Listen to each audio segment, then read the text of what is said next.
yemadzisawira tinokutenda. Makabisa chisupa nehari yemadzisawira tinokutenda. Maunza mafaro muvanhu, vanhu vava kufara nemi tinokutenda. Maunza mafaro muvanhu, vanhu vava kufara nemi tinokutenda. Maunza joy muvanhu, vanhu vava kufara nemi tinokutenda. Maunza joy muvanhu, vanhu vava kufara nemi tinokutenda. Chibuku chisupa tinokutenda Yesu tinokutenda. Chibuku chisupa tinokutenda Yesu tinokutenda Yesu.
Chibuku chisupa tinokutendai. Makazviita maunza mafaro, Zimbabwe yese yava kufara nemi. Kudzimwa stress ibasa renyimi. Makabika chisupa nehari yemadzisawira. Maunza mafaro muvanhu, vanhu vava kufarawo nemi. Kudzora ndangariro ibasa renyimi. Makabika chisupa nehari yemadzisawira. Maunza mafaro muvanhu, vanhu vava kufarawo nemi. Joy muvanhu ibasa renyimi. Makabika chisupa nehari yemadzisawira. Maunza mafaro muvanhu, vanhu vava kufarawo nemi.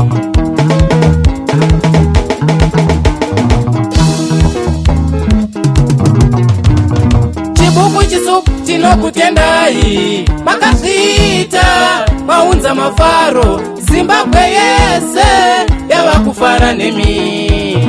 Kudzimwa stress ibasa renyimi. Makabika chisupa nehari yemadzisawira. Maunza mafaro muvanhu, vanhu vava kufarawo nemi. Kudzora ndangariro ibasa renyimi. Makabika chisupa nehari yemadzisawira. Maunza mafaro muvanhu, vanhu vava kufarawo nemi. Joy muvanhu ibasa renyimi. Makabika chisupa nehari yemadzisawira. Maunza mafaro muvanhu, vanhu vava kufarawo nemi.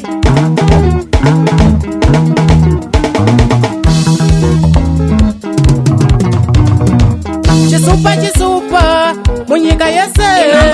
Chisupa chisupa we Zimbabwe yese. Chibatai munhu munyika yese. Chibatai munhu we Zimbabwe yese. Chinobata vanhu kuna mumafaro. Chinobata vana pulasi mumabhawa. Chinobata vana sisi mumafaro. Chinobata vana tete mumabhawa. Chinobata vana mai mumafaro. Chinobata vana baba mumabhawa. Chinobata vana mbuya mumafaro. Chinobata vana sekuru mumabhawa. Mukwasana mbuya washa mumafaro. Chinobata wamedza icho chibatai chinobata anani zvake mumafaro chinobata uyo na uyo kumabhawa chinobata ningi na ningi mumafaro chinobata munhu wese mumabhawa chibatai batai mumafaro chisupa mumabhawa skati mumafaro chibuku mumabhawa na lenzo wacho kukufadza vanhu.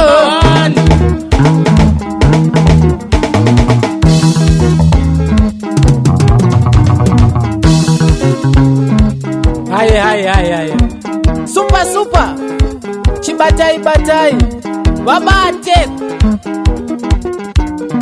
ndinonzi Lensoman, zita rebasa rokuberekwa Leonard Hlungwani.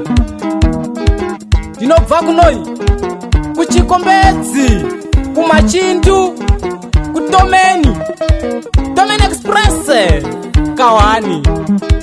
Producer atisiye Bruce